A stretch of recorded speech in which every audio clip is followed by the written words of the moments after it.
What's going on, guys? I hope you guys are having a fantastic day. I was gonna do an epic video. I was gonna show you guys something that I recently just picked up, but we're holding it back because, guys, Diana decided to go outside and go play with Aspen outside, which is great. But the dogs tend to freak out. Guys, stop, please, stop. You guys, if you've been watching this channel, you know that this stuff happens all the time. It's pretty usual for this channel. Anyways, let's go ahead and get straight into it. So today's topic, I want to talk about a recent find that someone found and managed to already sell. And it was basically, I think it was pitched to me as well. I don't know if they were just sharing with me. These days I get a lot of DMs, people trying to sell stuff to me, people telling me about stuff they found or what their friends have found. Are you taking them outside with you? Yeah. Okay, because they're just barking. Anyways, what was I saying? Right. So, somebody reached out to me, and I haven't heard back from them about the backstory behind this, so I'm just going to go ahead and move forward since I haven't gotten all of the information yet, but it's already been sold. It is going to a new home. So someone reached out to me and let me know that they were looking at a first edition Team Rocket box. And so for you guys that just need a little bit of reference, I have my first edition Team Rocket box right here. We've got our first edition stamp. Here's the box. Here's what it looks like. Again, I wanted to keep things anonymous. I didn't want to put any photos, even though it's not even in that collector's possession anymore. They've since sold it, and we're going to talk about that as well. But it was a first edition Team Rocket box, which Team Rocket in general is one of the best early sets in my opinion. It's such a good set. If I found this box, there's no way I would have been able to let it go. I mean, for the right price, maybe. And honestly, when you guys hear what this sold for, you would probably let it go too. But let's go ahead and get into it. So someone reached out about a first edition box. They asked me if I could authenticate it on first look. Does it look legitimate? And of course, being me, being skeptical, cautious me, I immediately responded, no, I don't think that that's real. And I would be very cautious, right? That's the right thing to do. People should be cautious. People are not giving away first edition booster boxes. People aren't giving away unlimited booster boxes these days. You just don't find deals like that anymore, from what I understand.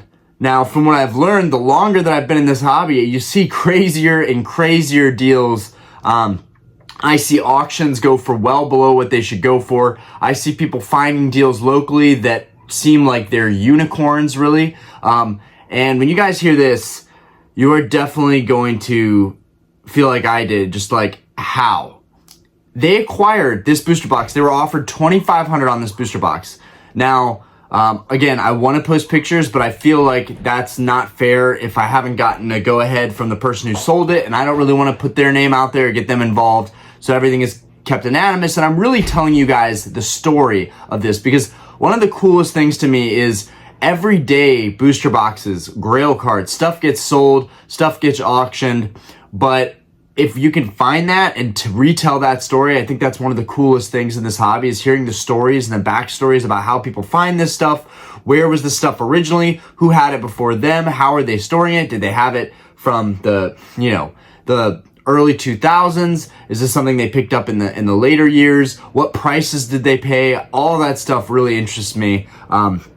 So they were offered $2,500.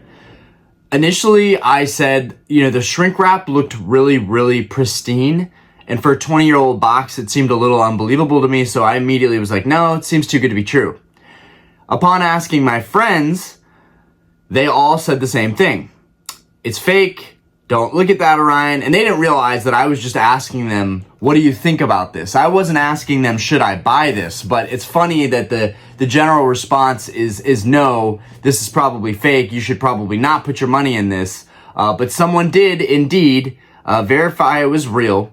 The buyer met with the guy and there was a tear at the bottom of the box. And so they stuck a little flashlight in the bottom of the box and could confirm that the serial code number, I think, matched up with the box or something. They were, in the video they sent me, they were talking about the serial numbers and how everything was legit and how multiple people had already verified it and offered to buy it.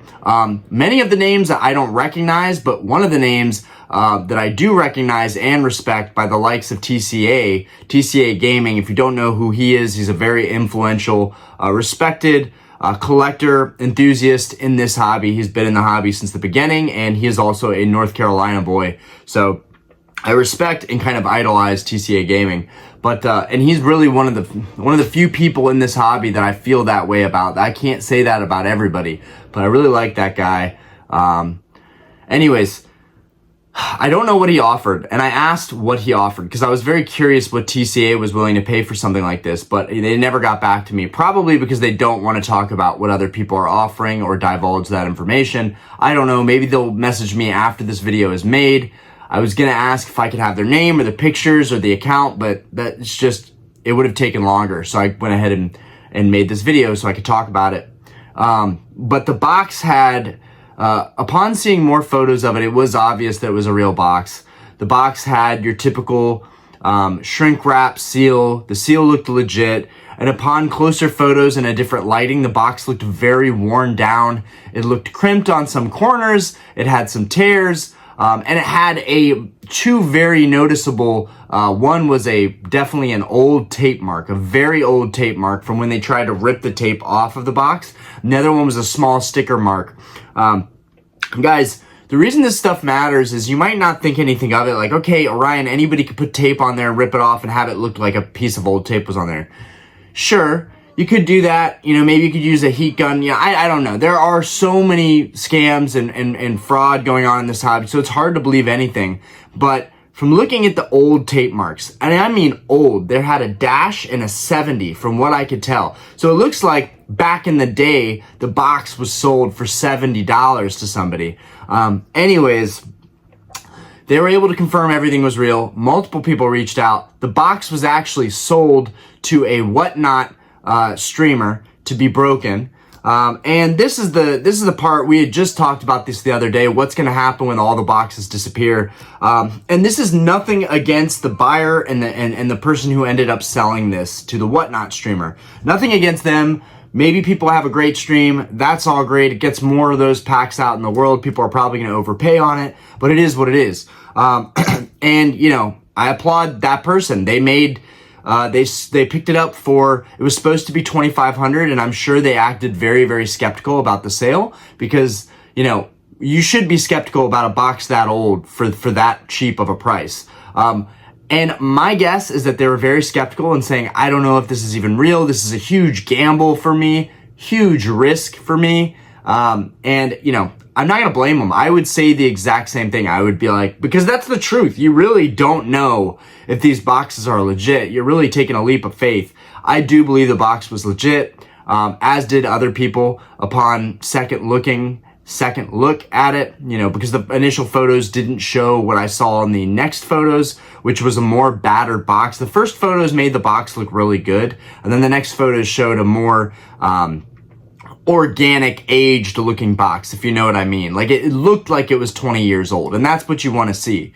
But yeah, I'm sure their tactic was saying that this is a huge risk. I don't know if these are legit, and they ended up getting the box for $2,000. Guys, so let's put this in perspective here. If you don't know the market, let me tell you real quick. And I don't even know the market that great either, but I know ballpark pricing. And I know that first edition Rocket has always been in the like $9,000 to $11,000, 11.5 range. For a first edition, right? Unlimited go for a lot less. Most of these Unlimited, kind of the first set prints of these boxes, and Unlimited went for, like the first waves of them, I think went for $5,000, $6,000, $7,000 in the last year. Other than base set Unlimited, that box was always kind of, in the last 2-3 years, $12,000, $13,000, $14,000, $15,000. During the boom, it sold as much as I think $20K at one point. But anyways, first edition booster box, typically anywhere in the $9,000 range to 11.5. Ended up selling to the Whatnot streamer for 8.5. 8.5 is still not a terrible price, okay? That's not a terrible price by any means. So kind of passed it off with some savings to the next person. And since the box was kind of battered and had those sticker marks, it really did make a good breaking box. Me personally, this is what I would have done, guys. Me personally, I would have taken that box for $2,000 and been like, oh my God, guys, I have the craziest box for you. Check this out. Like, I would have been so stoked to have that box. It would have stayed in my collection. There's no doubt about that. Sometimes the story is worth, the journey is worth way more than any amount of money. I will say, to have something like that, to pick it up for $2,000, you know, most people have that in their bank account, I assume. I feel like most people in America have at least like $5,000 liquid. That's a huge generalization, right? That's a big guess. But I would assume most people can afford a $2,000 box, especially when it's worth so much more and you could sell it and have a massive gain, massive profit. But that is not how I would have operated in this situation. If this was me, I would have gently rubbed some isopropyl 99.9% alcohol. I would have rubbed it very, very gently on the stickers parts, because I've done this before with theme decks, so I know that it works. Now, I've done this more so with cellophane wrapper, which is, I feel like, a lot thicker and tougher than shrink wrap. I've actually never used ISO on shrink wrap, but I would assume it's another plastic, that it's the same thing. I would have used a little Q-tip and some ISO, and I would have tried to get those sticker marks off of the box, and then I would have put that box in a really nice plastic display case. And that would have been such an amazing first box for me to pick up. For $2,000, even for $3,000 or $4,000, I would not think twice about buying that box. But yeah, $2,000 was an absolute steal. Should have just kept that box for the story, in my opinion. And that's the thing. I do want to bring up more of these stories as they come into my DMs, as they come into the comments, as people, you know, let me know and send me messages. Some of you, I've had the pleasure of talking to you over text and gotten your numbers. So it's really cool when you guys send me really cool stuff that I can kind of report on. I never thought that that's where the channel would kind of go, but there's so much stuff. The more entrenched you get in this hobby, there's so much stuff going on, so much cool stuff to talk about. And I'm definitely curious to know what you guys' thoughts on this are. Would you have bought this box and kept it, or would you have immediately tried to profit off of it? And guys, there's no wrong answer here, because cash is king, and honestly, a lot of people would have taken a gain on this box, okay? A lot of people are probably going to say they wouldn't have, but a lot of people would have taken a gain on this box. But it does go into this whole dilemma of what I've talked about in past videos of what's going to happen when all these vintage boxes dry up. Are we still going to be able to find them randomly through people locally in their basements and attics, and they're like, you know what, I'll take a couple grand for it. It doesn't mean anything to me. There are still clearly people out there, if someone let go of this first edition box for $2,000. I wonder what the points were that brought that price down to $2,000. It's just such a dirt cheap price. Like, look on eBay and you would easily see that a first edition box would go for way more. So this whole deal feels a little bit suspect to me still, but I thought it was a really cool story. If it is confirmed, again, it would have been nice to point out who bought it and sold it to get some more validity on that. But a lot of stuff, a lot of news is going on in the hobby. This video is really going to be more on the highlight of, you know, there's still vintage treasure out there to be found. And, you know, first edition Rocket Booster Box, that's an epic box. Like, again, of those first printed boxes, that's one of the better ones, in my opinion. It has some amazing arts. The Dark Charizard, the Dark Blastoise, the Dark Dragon, or the Rocket's Dragonite. Absolutely phenomenal artworks. And then the Cosmos Holo being introduced with the Rocket set. Really, really nice, as well as Base 2. Both of those are really good sets and well worth $2,000. But yeah, that was pretty cool. Kind of sad to see that go to a Whatnot stream and be broken, right? This is eventually all of the vintage boxes are going to get broken up, and this is a perfect example. This box getting broken up on Whatnot, This is literally just raising the value of first edition rocket boxes, in my opinion. It's just another box that's being broken down, that's not going into a collection, that won't really be cherished or enjoyed. And some people can argue, well, Orion, the packs are going to go to people that are going to cherish and enjoy them. But it's just not the same when you break all that up. So I wonder what the talking points were to get that price down. Like, well, the box is damaged, it's got tears, it's got these sticker marks. You know, collectors really value a pristine box. It really brings the value down when the box looks like it's been kind of battered and beaten. But for me, that's exactly what you want. You want a battered, beaten, old booster box, that has character to it. That's just such a cool story. But it is what it is. It's gone now. What's interesting to me also is that the Whatnot streamer, whoever bought it, offered the most of anybody else, including TCA Gaming, which he's a very well-known collector. I'm very curious on what he offered on the box, because now you have long-term collectors that aren't even able to get their hands on this stuff, and he's not sweating it, right? He'll have plenty of opportunities, people reaching out to him to sell him stuff. TCA is not worried about it. Rusty isn't worried about it. But I will say, how long until Whatnot kind of dominates buying all these boxes? Like, I really feel like that's about to happen. I feel like because it's so profitable for people doing Whatnot, I feel like it's only a matter of time until they overpay for all of these boxes, and that leaves all the other collectors, kind of screwed, because they're unable to get these boxes for reasonable prices. They're sold for more than what they should be sold for privately to another collector, because it's being opened for a stream for profit. So kind of controversial in my opinion. In other news, because we've got some other stuff we're going to talk about here, because you guys know I'm not capable of making a sub 20-minute video. In other news, someone posted on stream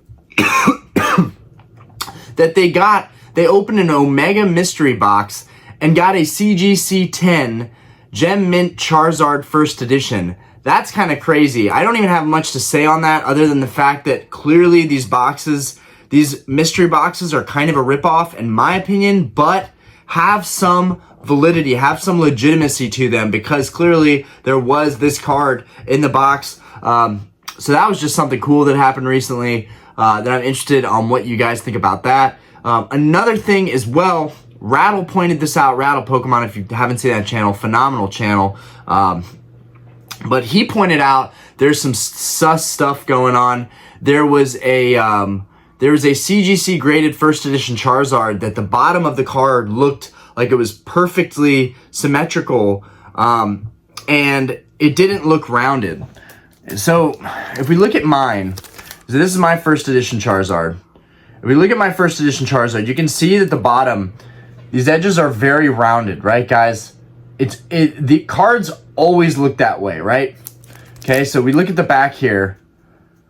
Instead of being rounded out at the bottom, it looked as if someone sliced the bottom of the card, not only to get a better grade, but to get all that edge wear off the card and have a clean cut again. Now, extremely risky thing. Why would someone even want to clip a first edition Charizard? And this is playing devil's advocate here, right? In terms of, I don't think that card was clipped, because why would someone take a massive risk of clipping a card like that? I guess in some ways, if you're extremely confident and you've been practicing this on a lot of cheap cards, using a slicer, using the most high-end slicer you have, let's say it's like a $3,000, $4,000 meat cutter. I don't know. But let's just say there's a really, really high-end precision slicer, and they've been doing this on cheap cards. Maybe it was worth taking a risk on a previously graded CGC 7 or CGC 8.5 that they picked up for $5,000, $6,000. I don't know. I don't see why it would be worth taking the risk when you could potentially ruin a beautiful piece of history by doing that. So that's the devil's advocate part of me that's like, really, would someone want to do this? But then I remember back to Arjun Dillon, the guy who I was calling out and actually brought this to Rattle's attention that he was selling fake first edition stamped cards. What he was going to do, what he was doing at that time, if you guys don't know about this, it's kind of old news, but it's still, I bring it up because I've seen this stuff before. He was taking legitimate Shadowless Charizards. Now, this is much smarter in my opinion. Still fraudulent, still malicious, still insidious, but a lot smarter than cutting the bottom of a card that's already a legitimate first edition stamp. He was taking a real Shadowless Charizard, which you can find, a PSA 8, PSA 9 Shadowless Charizard for way, way less than a first edition. And then he was using a thermal printer to print on fake stamps. Now, this was very obvious to me. And I didn't even have a first edition Charizard at the time, but I was looking at them very regularly. Like every day I was looking at several first edition Charizards. And so when I looked at Crunchy Cards, which was Arjun Dillon's next BS account, he had several BS accounts. And I don't know if you can even stop people from continuing to do this kind of stuff because they can just make a new account to do it. Luckily, collectors like me, he also tried scamming me on a fake gold strip sealed theme deck, which I was able to get my money back on, and I made a video of that really long time ago. It's very corny, it's very cringy, please don't watch it. But I did make a video on this type of scamming activity. So people like me that are always looking at vintage products like theme decks and booster boxes and first edition cards are a big reason why in this hobby this stuff doesn't happen as much. So it's kind of awesome because now that there's more eyes on the hobby, there's less BS going on in the hobby. I'm trying not to curse, guys, but it does get me heated because I take pride. I used to collect sneakers, right? And we're not getting off topic with the news, okay? We've got more that we're going to talk about here. But I used to collect sneakers. Why is this relevant, Orion? Because I've always been a collector of things. But even with sneakers, there were really good counterfeits. There were ways that people repainted the sides of the sneakers and would hide things. Now, sneakers were very, very hot at one point. I want to say mid 2010 to 2020. I want to say 2015 area. The sneakers were really hot. People were collecting sneakers, sneakerheads. And I was going to a lot of conventions and spending a lot of money. One thing I always worried about, and I had encountered before, was fakes and counterfeits. So it's something that I take very seriously, and I take pride in my cards and my products being legitimate and being real. It's something that I take very seriously and that I care about. Because at the end of the day, even if you get a good deal and it's not real, there's something that just feels so disingenuous about that. And I even wondered when I bought my first edition Charizards, because I bought two of them so that I would have them to compare to each other. I bought a thin stamp and a thick stamp, which one of those has since sold. This one's up for sale so I can upgrade to a 9. This one is a 5, as you can see, even though it's a very clean 5, guys. If you are considering getting into these cards, mine isn't the best price on eBay, but it is a super, super clean 5. You can look at the back here closely. We've got some edgeware right here. Anyways, I take this stuff very seriously, and you should too. Anyways, moving forward, I had another friend talking about these Omega mystery boxes. Now, this one was older. The one that was opened recently, I believe, was a newer Omega mystery box. This was an older one, and it was not caught on camera, which is unfortunate because my friend really should have caught this on camera. Because it's a friend of mine, this would have easily been content that I could regurgitate and post in the video because I would have his blessings to do so. But get this, guys, 2021 Omega mystery box. So this was 3 years ago, a mystery box from 3 years ago from the same company. My friend opened it up with one of his friends at their house. He picked up the box for dirt cheap. I think it was like 20 bucks because these things are just getting thrown away at this point. So many people have had bad experiences, been burned on these mystery boxes that people just don't care about them.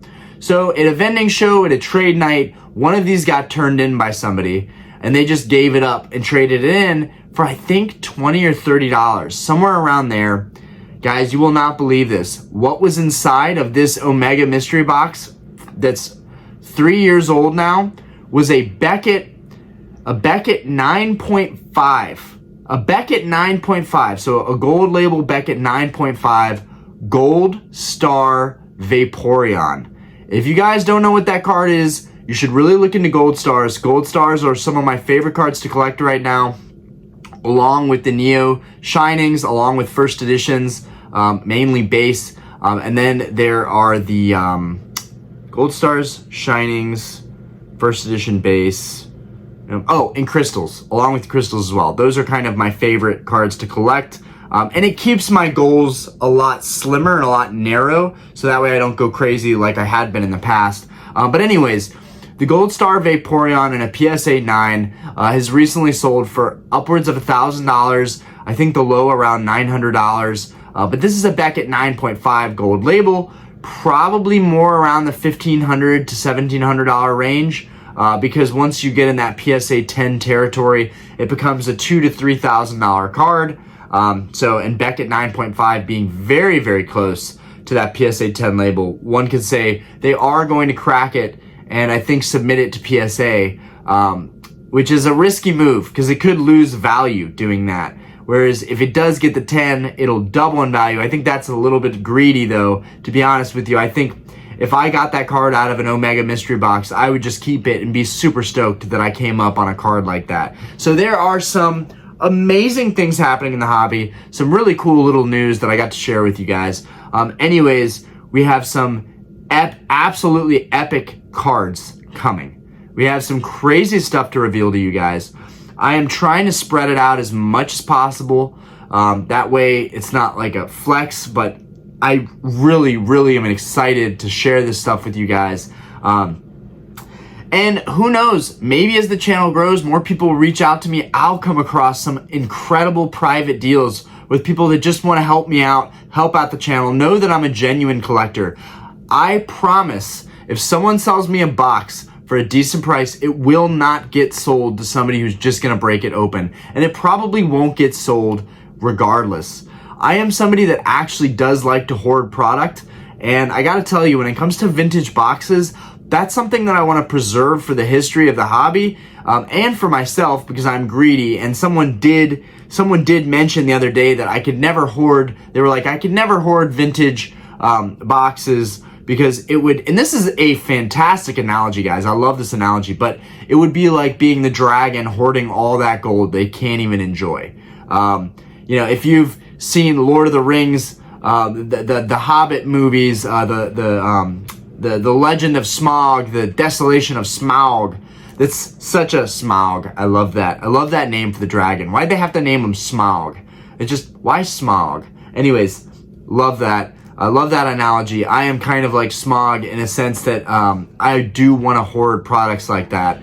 One of my dream goals would just be to have a closet full of vintage boxes.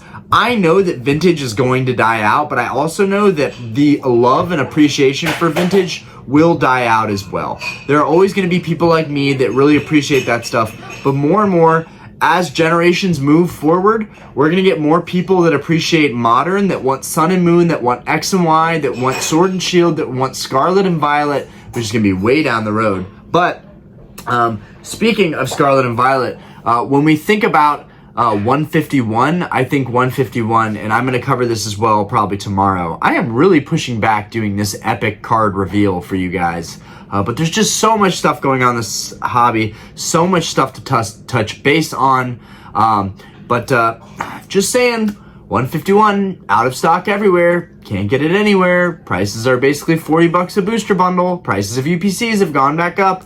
We're going to cover this more seriously in a day or two so I can do one of my market investment style videos. I don't like to do too many of those, but I do love 151, and I do think that I would be helping people by contributing and saying, again, my thoughts on 151, what is about to happen in that market with that product. It's pretty cool because, I don't think of much when I think of long-term holding Scarlet and Violet. I don't think it's going to be a super easy long-term play, but 151, I do feel that way about. Anyways, I'm going to let you guys go. I hope you enjoyed the news updates. And let me know what you would have done if you got that first edition Rocket Box. Would you have sold it? Or would you have kept it and just had a really cool story behind it? Anyways, peace out, guys. I hope you guys have a fantastic day. I do want to say I haven't uploaded in a couple days, mostly because I've been super busy with work, super burnt out, overworked, exhausted, and I'm in a good mood today. I'm a little bit more rested today, and I am so excited to have the day off tomorrow. I have to work tonight, but tomorrow, Sunday, is a day off. Super excited for that. Anyways, peace out, guys. Have a great day. Thank you for appreciating and watching my stuff and enjoying the channel. A seriously big thank you to you guys, and have a great day.